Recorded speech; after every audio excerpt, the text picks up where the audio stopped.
Hey guys, how's it going? Stoutman coming back at you once again, and today I'm going to be talking to you about some things that I found at Value Village. I don't always go to Value Village, but when I do, I usually find at least one or two things. This time around, I actually found 10 things, and that's what I want to show you today. So the funny thing about this purchase that I recently made at Value Village was that it came at a time when I had told myself I'm not going to buy any more physical media this week. All I wanted to buy that week was some new clothes, and I actually went and found a lot of cool new clothes. You'll probably see them on me in videos in the next few months. So cool. But who cares about that? Well, you're here for the media. What's interesting is I had enough videos in the bank, you know what I mean? I had enough stuff to talk about in videos that I didn't really need to go and pick anything up. But you know me, that bug, man, it gets you. I had to go and see. Let me tell you, holy crap, that's the best decision that I made that day. Well, one of the best decisions, I think. The best decision I made was actually to go clothes shopping because I found some really cool stuff. But this was at least the second best decision. And the reason for that is that I found, let's see, let me count them up. 1, 2, 3, 4. 4 out of print titles. 4. One of these titles I actually don't have any interest in whatsoever, at least initially. And the idea behind getting it was legitimately just to sell it because it'll pay for some of the cost of the other items that I picked up today. It'll help to lower that cost even more. What can I say? It pays to be a collector and to know what things are and are not out of print and what things are and are not fetching collector's prices. Of course, I'm not going to be that jackass who charges more than the highest price you'll find. Like, no. If it is $40, which is essentially what this is at typically, then I will sell it for like 20 bucks or something like that. I'll still make a profit, but I'm not going to be that asshole who's like, I want $60 or $75.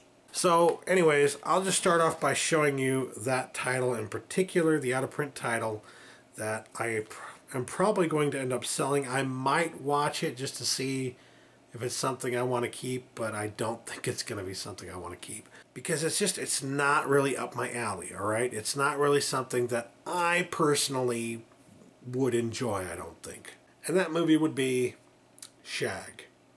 Currently out of print, currently fetching collector's prices, and yeah, what do you get when you mix T-Birds, Bermuda shorts, bubble flip doos, and incredible dancing? You get Shag the movie. Okay. Yeah, this is a movie from the late 80s here, kind of riffing on and talking about or trying to do the whole Grease kind of thing, you know. I feel like that's kind of what they were trying to go for, at least. Definitely having nostalgia and referencing a certain 60s or early 50s or, yeah, 50s time period. Yeah, 50s. Why did I say 60s? It's definitely got that kind of 50s era vibe to it. And although I do like Grease, although I do kind of dig some of the movies based on that time period, on that era, this just doesn't seem like something that I would really enjoy. Again, I'm going to give it a chance, but I'm pretty sure, I mean, at the time that I purchased it, I was thinking, ooh boy, I can make some money off of this.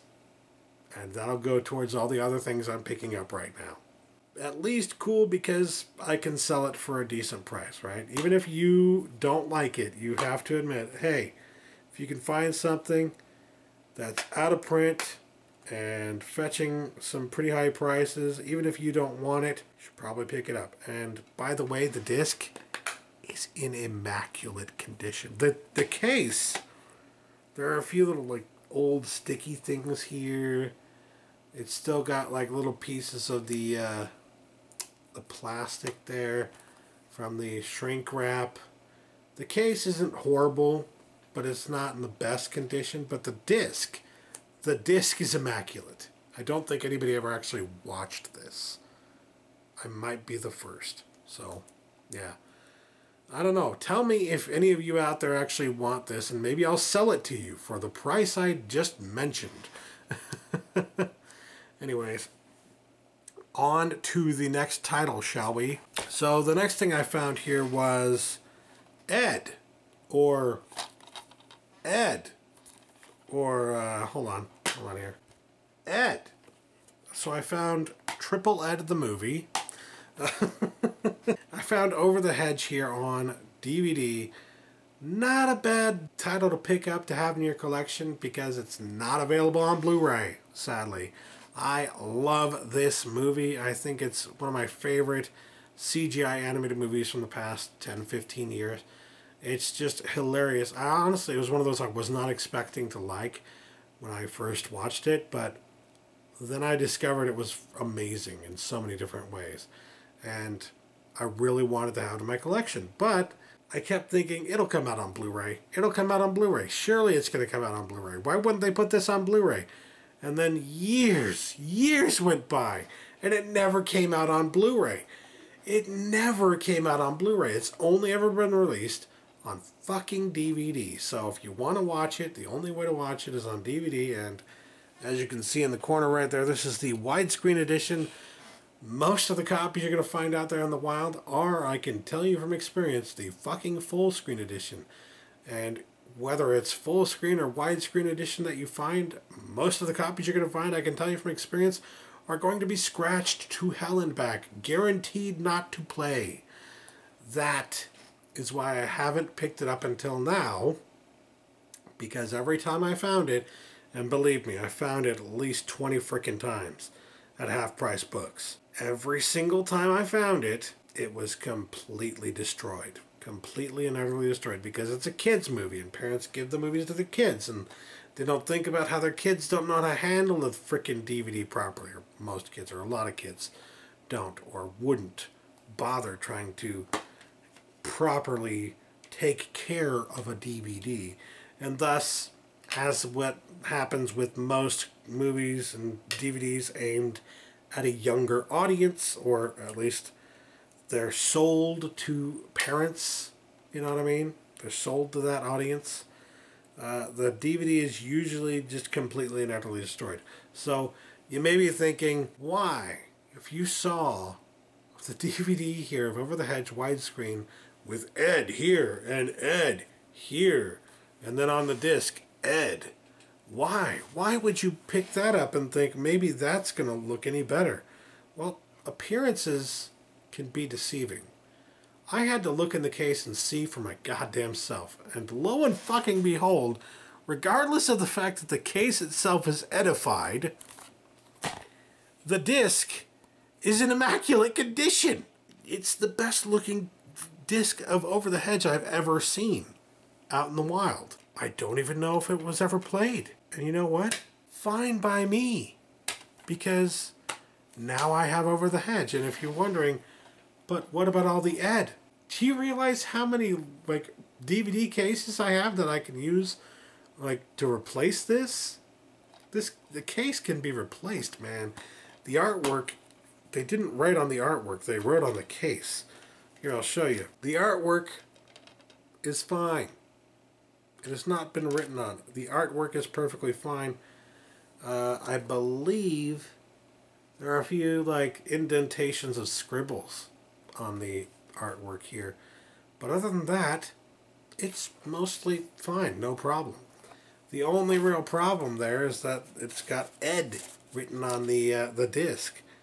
I can live with that if the disc itself is in immaculate fucking condition, you know? So, yeah. Pretty happy to finally find this and get in my collection. Next, I found a Saturday Night Live Best Of DVD that you don't really see anywhere. I didn't even know this existed until I saw it there. Because, well, you wouldn't think. You wouldn't think. And yet, there it was. Saturday Night Live Best of Tom Hanks. Now, I knew he did some guest appearances on Saturday Night Live, but I had no idea they did a best of release on DVD of Tom Hanks stuff on SNL. I had no freaking clue. So when I saw it there, I was like, really? Holy crap. That's when I knew immediately. I have to get this. Because this is one of those, just you don't see it every day. I mean, if it's something you don't see every day, then you should probably get it. Just because how many people have Saturday Night Live best of Tom Hanks? You know what I mean? I'm sure there are a lot of people who have the Will Ferrell release like I have, or even the Adam Sandler release, you know, stuff like that. Like Chris Farley, obviously, but Tom Hanks, he's a funny guy. Funny guy, Tom Hanks. Referencing a Family Guy joke there. Ages old Family Guy joke. But yeah, he used to do a lot of comedy. I think he still every now and then does something with like a little bit of comedy in it. He has always been a very humorous guy. He's also a very serious and talented actor. I'm going to say that out front, because I don't want anybody thinking that I'm trying to say he should stick to comedy. Like, no, he can do whatever he wants to, clearly. He's freaking awesome at everything he does. He's very talented. But I do miss Tom Hanks comedy. I do miss the Tom Hanks comedy, and I would not mind checking out some of that Tom Hanks comedy from this Saturday Night Live best of. Because quite frankly, I don't recall seeing a lot of his stuff on SNL. I knew he had done stuff on SNL, but I don't recall seeing him on SNL a whole lot. So a lot of this I'm sure will be brand freaking new to me. And anytime you can get some new Tom Hanks from back in the day, hell yeah. Hell yeah. Next up is another out-of-print title that I found, and that would be SLC Punk. I picked this up specifically because it's out of print. I really want this in my collection, and I've wanted it in my collection for a long time, but I didn't want to pay a whole lot of money for it. Unfortunately, every time I found it out in the wild, it was in horrible condition, so I never picked it up. And I have regretted that for the past few months because, yeah, it's you can't get it like brand new on DVD anymore. It's not on Blu-ray. You can't get it on brand new on DVD anymore. It's out of print. Now, it's kind of freshly out of print from what I know, or at least more so than some of the other releases you might know of other movies and stuff like that. So, because of that, it's not necessarily fetching like collector's prices. It's fetching like 10, 15, 20 bucks, you know what I mean? But that's even more than the price I didn't want to pay originally for this, you know what I mean?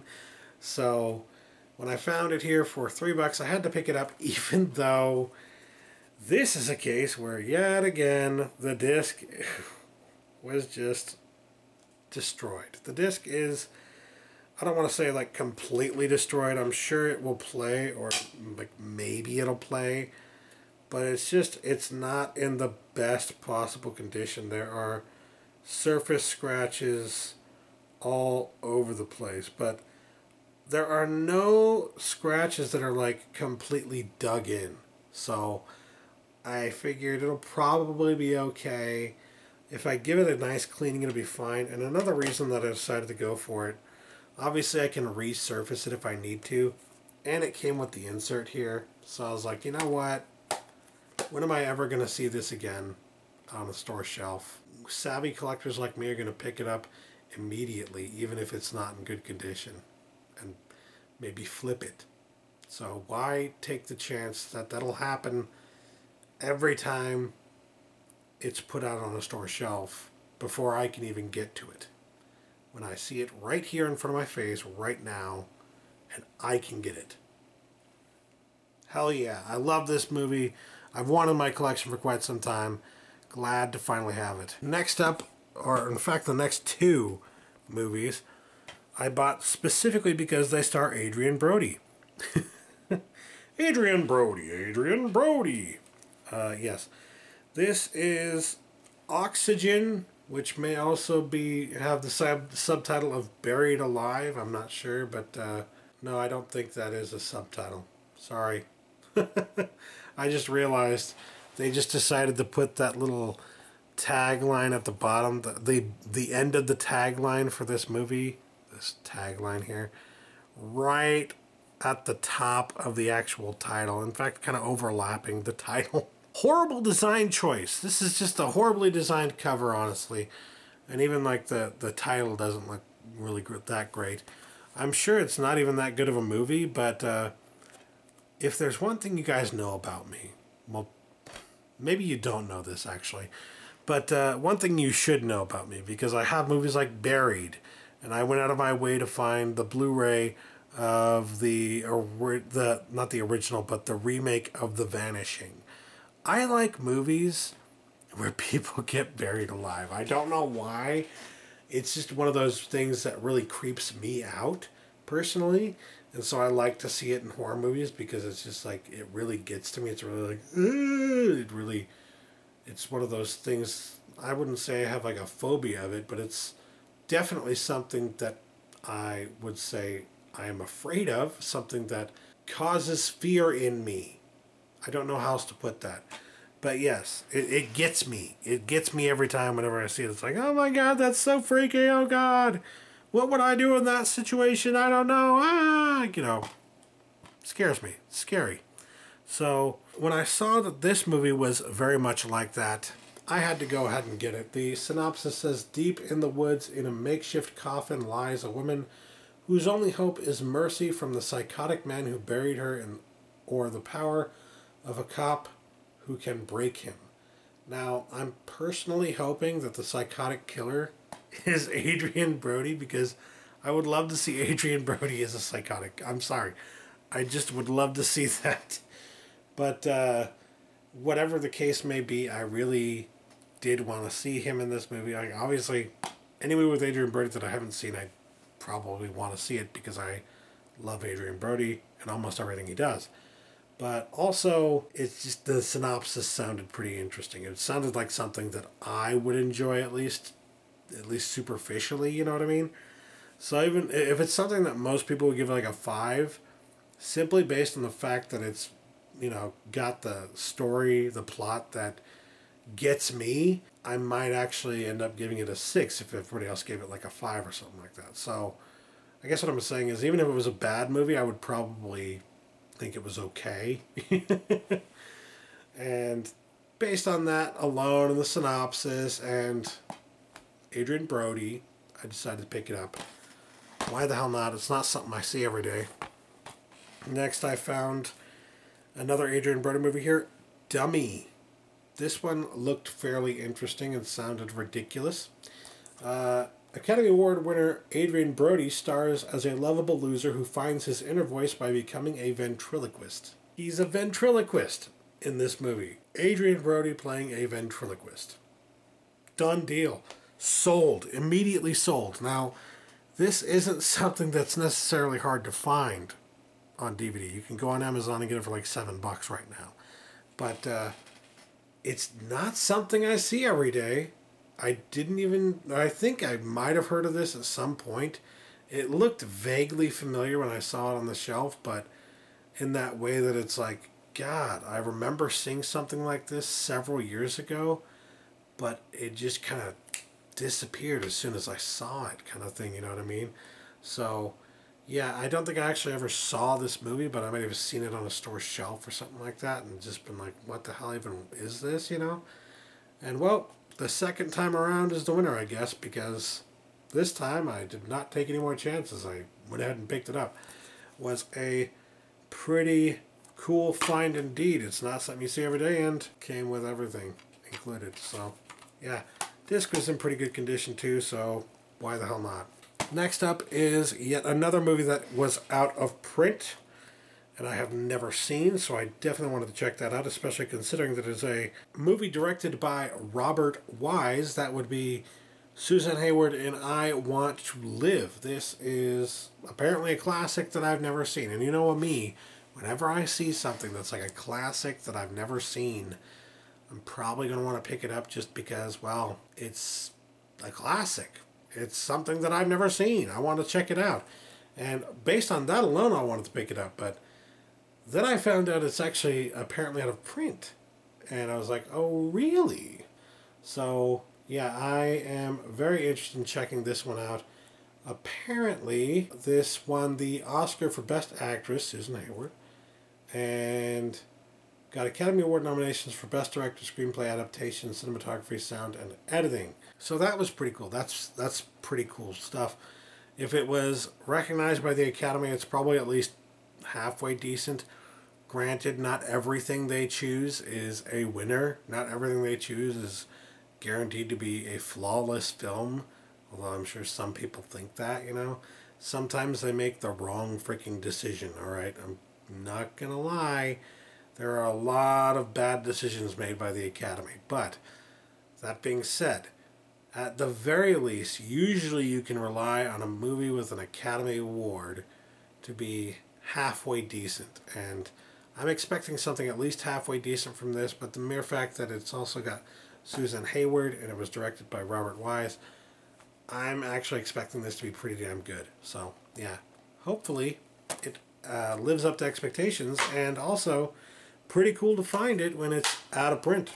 Next one here is also apparently out of print, and it was actually the first thing that I saw on the store shelf and immediately picked up on, and that was Never So Few. The main reason that I picked this up is it was directed by John Sturges.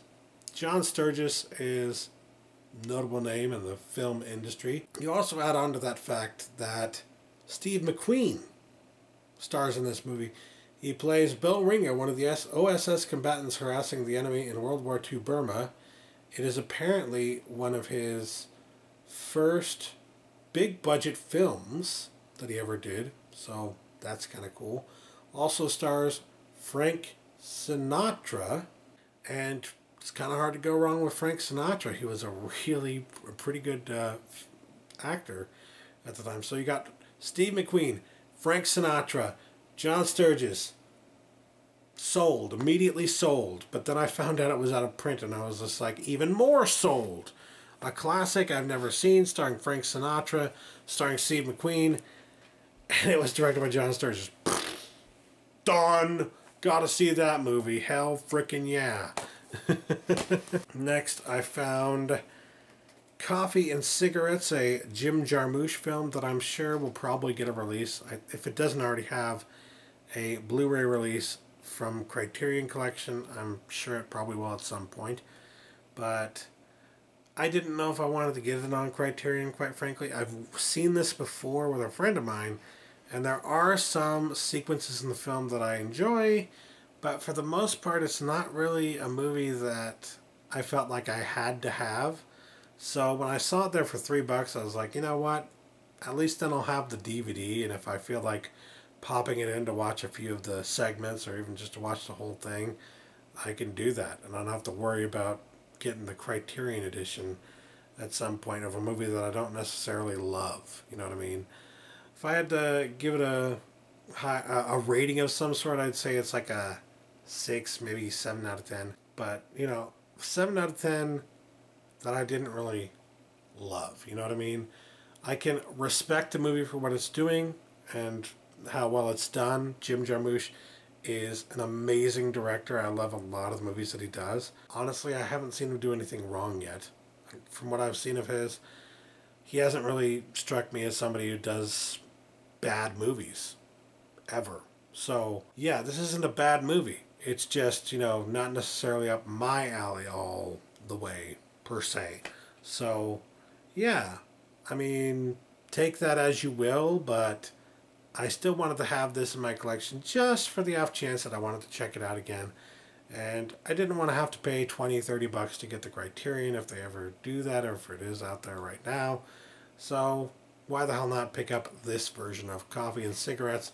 If you don't know, this movie stars Roberto Benigni, Stephen Wright, Steve Buscemi, Iggy Pop, Tom Waits, Bill Murray, Jack White and Meg White, Kate Blanchett. I mean, there are a lot of people on here who you will no doubt be very familiar with. A lot of notable faces and actors and talented musicians and whatnot in this movie that play an impressive role in the movie. I especially love Bill Murray's role in this movie. I feel like he did a freaking hilarious and fantastic job. Bill Murray's always funny, but you gotta see his role in this. It's definitely one of the main reasons that I picked this up. And at $3, it wasn't a bad deal. So, yeah. If I didn't mention that already, by the way, all the things that I picked up here were $3 per title, including the last one here, this last title that I picked up, which was the complete first season of Cheers.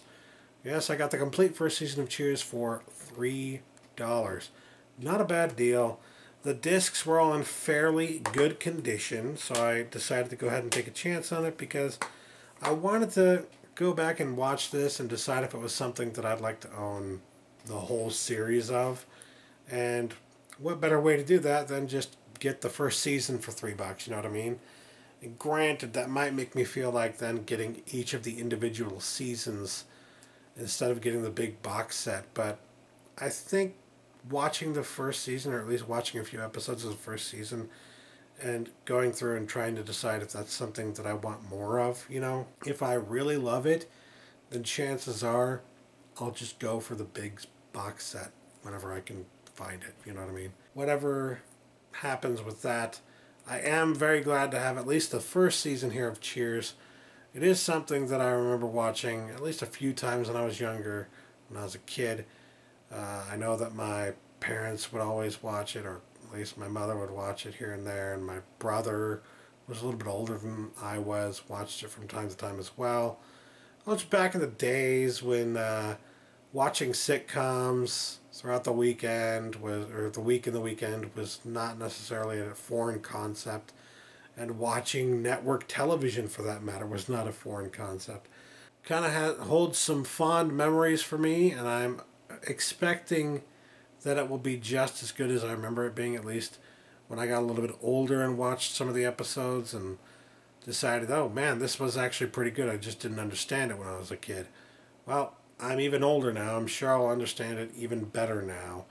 And I'm hoping that with that additional understanding that I'll like it even more. So, yeah. $3, not a bad deal. So, in total, I got all these titles for about $30 because, yeah, they were $3 a piece. So, Shag, that one goes for like $30 to $40 as is. And since the disc is in such good condition, I'm sure I'll get like $20 for this at some point. Over the Hedge, I've been waiting on for freaking years and finally found that. So glad. Tom Hanks, classic Tom Hanks, I've never seen before. Had to get it. SLC Punk, one I've wanted in my collection for a long time and didn't care that the disc was in not too good condition because it's out of print. You got to get it when you can find it, you know what I mean? Oxygen. Gotta love being buried in a box. Buried alive, I should say. Buried alive in a box. Adrien Brody as a ventriloquist. Sold. Suzanne Hayward in a Robert Wise movie that won an Academy Award.